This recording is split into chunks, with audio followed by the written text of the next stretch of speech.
Rishikonda project కట్టినప్పుడు ఏ రకమైనటువంటి రహస్యం పాటించారో, ఏ రకంగా పరదాలు కట్టి ఎవరిని వెళ్ళనీయకుండా వెళ్ళడానికి చూడడానికి, అది ప్రజా ప్రయోజనార్థం అని మీరు చెప్పి నిర్మిస్తున్నటువంటి ప్రాజెక్టు, ప్రజల డబ్బుతో నిర్మిస్తున్న ప్రాజెక్టు, మీ సొంత ప్యాలెస్ కాదు అది. అయినా సరే ఏ రాజకీయ పక్షాలను కానీ, ప్రజా సంఘాలను కానీ, మీడియాని కానీ అక్కడ పోకుండా పరదాలు కట్టి, ఇనుప కంచెలు కట్టి అరెస్టులు చేసి ఎవరిని వెళ్ళనీయకుండా ఎలా చేశారో చూసాం. ఈ రాయలసీమ లిఫ్ట్ ఇరిగేషన్ స్కీమ్ కూడా అదే పద్ధతిలో ఇనుప కంచెలు వేసి ఆ ప్రాజెక్టు పనుల్లో పనిచేసే లారీ డ్రైవర్ల ఫోన్లు కూడా స్వాధీనం చేసుకుని అంత సీక్రెట్గా చేసినటువంటి ప్రాజెక్ట్ అది. అందులో ఈ రోజును చూస్తే ఒక కందకం, ఒక గొయ్యి అంతవరకే ఉన్నాయి. చిన్న ఇంత కొద్దిపాటి పొడుగున్నటువంటి చిన్న చిన్న సొరంగాలు. దానికి 750 రూపాయలు బిల్లు పెట్టారు. ఈ ప్రాజెక్ట్ కట్టింది ఎవరో మీకు ఊహించుకోవచ్చు మీరు, నేను మళ్ళీ చెప్పక్కర్లా. మెగా ఇంజనీరింగ్ వస్తున్నా సార్. సో దానికి 750 కోట్లు బిల్లు పెట్టారు. రూరల్ ఎలక్ట్రిఫికేషన్ కార్పొరేషన్ REC దగ్గర నుంచి ఆ డబ్బు అప్పుగా తీసుకొచ్చి ప్రభుత్వ ఖజానాలో కూడా వేయకుండా డైరెక్ట్గా కాంట్రాక్టర్కి చెల్లించేశారు. అంటే ఎంత సీక్రెట్గా చేశారో మీకు అర్థమవుతుంది. అందుకనే రిషికొండ ఎలా అయితే ఈ రోజున పనికిమాలిన బిల్డింగ్లు అని చెప్పి ఈ ప్రభుత్వం ఒక అంచనాకు వచ్చిందో, అలాగే దీనికి ఖర్చు పెట్టిన 750 కోట్లు కూడా అంతే వృధా. NGT ఏమో స్టే ఇచ్చింది, అసలు దానివల్ల ఉపయోగమే లేదు. అవినీతి అని నేను చెప్పడానికి నా వేస్ట్ అయితే జరిగింది. వాళ్ళ రిషికొండలో అవినీతి కంటే కూడా వేస్టేజ్ ఎక్కువ. 500 కోట్లు పెట్టి కట్టారు, దాన్ని ఏం చేయాలో అర్థం కావట్లేదు అంటున్నారు. వినయపూర్వకంగా సజెస్ట్ చేస్తున్నది ఏమిటంటే, ఏమీ కట్టలేకపోతే కనీసం ఆ విశాఖపట్నం KGHలో లేకపోతే మెంటల్ హాస్పిటల్లో అక్కడ తరలించండి. దేనికో దానికి పనికి వస్తుందిగా. మెంటల్ హాస్పిటల్ తరలించండి. కనీసం ఒక మంచి వాతావరణంలో హాస్పిటల్ నడుస్తుంది. లేదంటారా కొన్ని సాఫ్ట్వేర్ వాళ్ళకి ప్రాజెక్టులు ఇస్తున్నారు, కొన్ని అద్దె భవనాల్లో ఉంటున్నారు వాళ్ళనే వచ్చి 4 రేకులు కట్టుకుని పార్టిషన్లు కట్టుకుని అక్కడ స్టార్ట్ చేయమనండి. దేనికో దానికి ఉపయోగించండి. లేకపోతే 500 కోట్లు వృధా. దానికి కరెంటు ఖర్చు దండగా. That is about Rishikonda. పద్దులో కలపమన్నది ఎందుకంటే ఇది కూడా అంతే వేస్ట్. ఇప్పుడు బనకచెర్ల ప్రాజెక్టు ఏదైతే ప్రతిపాదించారో దాని ప్రకారం మీకు తెలుసు, మీ అందరికీ పరిచయం అయిన కాలువే కుడి కాలువ, ప్రధాన కాలువ, పట్టిసీమ కాలువ అంటాం మనం. ఆ పట్టిసీమ కాలువనే వెడల్పు చేసి 200 TMCలు 100 రోజుల్లో తరలించడం కోసం దాన్ని వెడల్పు చేస్తా ఉంటున్నారు. వెడల్పు చేసిన నాడు 38,000 క్యూసెక్లు ప్రవహిస్తాయి. వెడల్పు చేసిన నాడు అది వచ్చి ప్రకాశం బ్యారేజ్ పైన కృష్ణానదిలో కలుపుతా ఉంటున్నారు.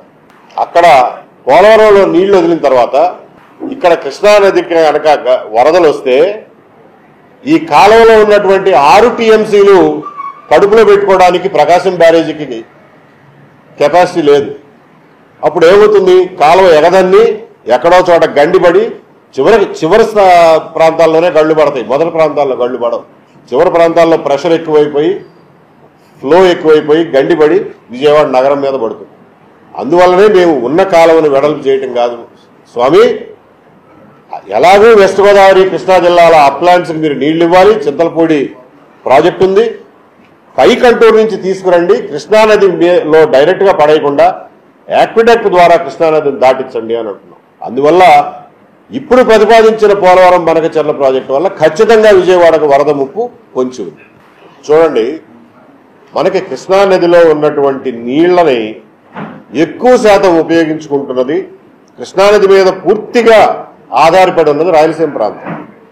కాబట్టి నిర్ణయాలు తీసుకోవడానికి, ఏమైనా రిపేర్లున్నా, ఎలకేషన్లు ఉన్నా, గేట్లు ఎత్తాలన్నా, ముయ్యాలన్నా ఆ నిర్ణయాలు తీసుకోవడానికి కర్నూలులో ఉంటే సౌలభ్యంగా ఉంటుంది. కాబట్టి అక్కడ పెట్టడం సముచితం అంటున్నాం.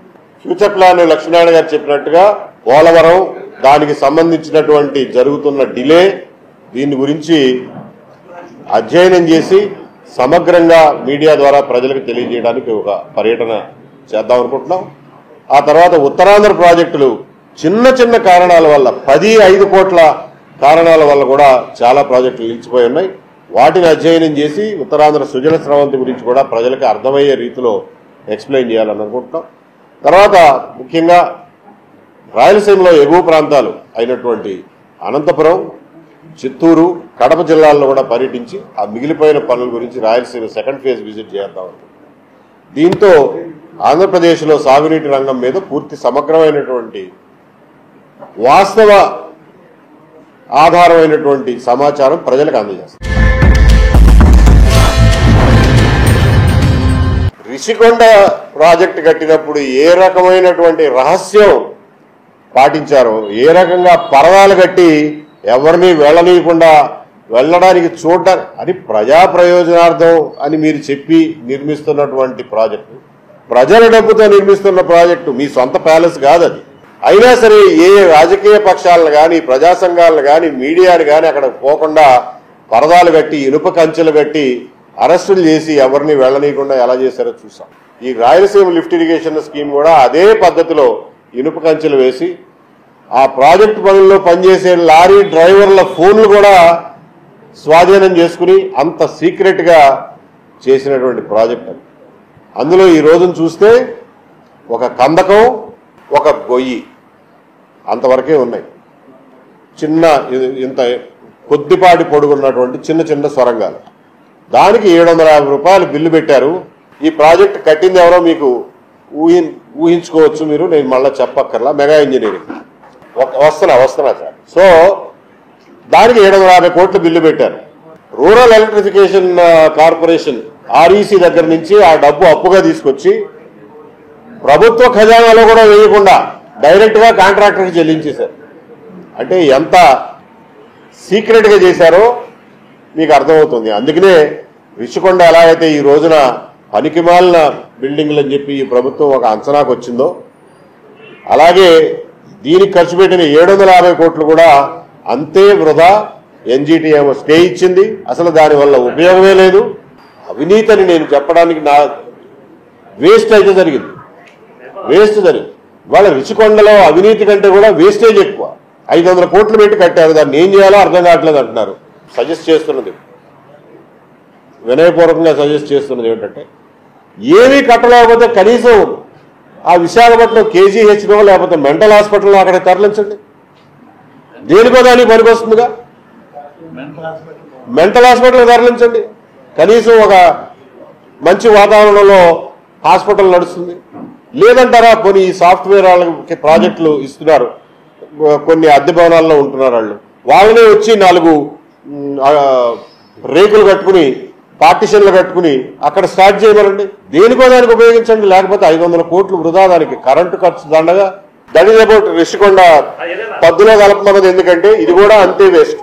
ఇప్పుడు బనకచెర్ల ప్రాజెక్టు ఏదైతే ప్రతిపాదించారో దాని ప్రకారం మీకు తెలుసు, మీ అందరికీ పరిచయం అయిన కాలువే కుడి కాలువ, ప్రధాన కాలువ, పట్టిసీమ కాలువ అంటాం మనం. ఆ పట్టిసీమ కాలువనే వెడల్పు చేసి 200 టీఎంసీలు 100 రోజుల్లో తరలించడం కోసం దాన్ని వెడల్పు చేస్తా ఉంటున్నారు. వెడల్పు చేసిన నాడు 38,000 క్యూసెక్లు ప్రవహిస్తాయి. వెడల్పు చేసిన నాడు అది వచ్చి ప్రకాశం బ్యారేజ్ పైన కృష్ణానదిలో కలుపుతా ఉంటున్నారు. అక్కడ పోలవరంలో నీళ్లు వదిలిన తర్వాత ఇక్కడ కృష్ణానదికి కనుక వరదలు వస్తే ఈ కాలువలో ఉన్నటువంటి 6 టీఎంసీలు కడుపులో పెట్టుకోవడానికి ప్రకాశం బ్యారేజీకి కెపాసిటీ లేదు. అప్పుడు ఏమవుతుంది, కాలువ ఎగదన్ని ఎక్కడో చోట గండిపడి చివరి ప్రాంతాల్లోనే గళ్ళు పడతాయి. మొదటి ప్రాంతాల్లో గళ్ళు పడవు. చివరి ప్రాంతాల్లో ప్రెషర్ ఎక్కువైపోయి, ఫ్లో ఎక్కువైపోయి గండిపడి విజయవాడ నగరం మీద పడుతుంది. అందువల్లనే మేము ఉన్న కాలువను వెడల్పు చేయటం కాదు స్వామి, ఎలాగూ వెస్ట్ గోదావరి కృష్ణా జిల్లాల అప్లాంట్స్కి మీరు నీళ్లు ఇవ్వాలి. చింతలపూడి ప్రాజెక్టు ఉంది, పై కంటూరు నుంచి తీసుకురండి, కృష్ణానదిలో డైరెక్ట్ గా పడేయకుండా యాక్విడక్ట్ ద్వారా కృష్ణానదిని దాటించండి అని అంటున్నాం. అందువల్ల ఇప్పుడు ప్రతిపాదించిన పోలవరం బనకచెర్ల ప్రాజెక్టు వల్ల ఖచ్చితంగా విజయవాడకు వరద ముప్పు పొంచి ఉంది. చూడండి, మనకి కృష్ణానదిలో ఉన్నటువంటి నీళ్లని ఎక్కువ శాతం ఉపయోగించుకుంటున్నది, కృష్ణానది మీద పూర్తిగా ఆధారపడి ఉన్నది రాయలసీమ ప్రాంతం. కాబట్టి నిర్ణయాలు తీసుకోవడానికి, ఏమైనా రిపేర్లు ఉన్నా, ఎలకేషన్లు ఉన్నా, గేట్లు ఎత్తాలన్నా ముయ్యాలన్నా ఆ నిర్ణయాలు తీసుకోవడానికి కర్నూలులో ఉంటే సౌలభ్యంగా ఉంటుంది. కాబట్టి అక్కడ పెట్టడం సముచితం అంటున్నాం. ఫ్యూచర్ ప్లాన్ లక్ష్మీనారాయణ గారు చెప్పినట్టుగా పోలవరం, దానికి సంబంధించినటువంటి జరుగుతున్న డిలే, దీని గురించి అధ్యయనం చేసి సమగ్రంగా మీడియా ద్వారా ప్రజలకు తెలియజేయడానికి ఒక పర్యటన చేద్దాం అనుకుంటున్నాం. ఆ తర్వాత ఉత్తరాంధ్ర ప్రాజెక్టులు చిన్న చిన్న కారణాల వల్ల 10-5 కోట్ల కారణాల వల్ల కూడా చాలా ప్రాజెక్టులు నిలిచిపోయి ఉన్నాయి. వాటిని అధ్యయనం చేసి ఉత్తరాంధ్ర సుజల స్రవంతి గురించి కూడా ప్రజలకు అర్థమయ్యే రీతిలో ఎక్స్ప్లెయిన్ చేయాలని అనుకుంటున్నాం. తర్వాత ముఖ్యంగా రాయలసీమలో ఎగువ ప్రాంతాలు అయినటువంటి అనంతపురం, చిత్తూరు, కడప జిల్లాల్లో కూడా పర్యటించి ఆ మిగిలిపోయిన పనుల గురించి రాయలసీమ సెకండ్ ఫేజ్ విజిట్ చేద్దాం. దీంతో ఆంధ్రప్రదేశ్లో సాగునీటి రంగం మీద పూర్తి సమగ్రమైనటువంటి వాస్తవ ఆధారమైనటువంటి సమాచారం ప్రజలకు అందజేస్తారు.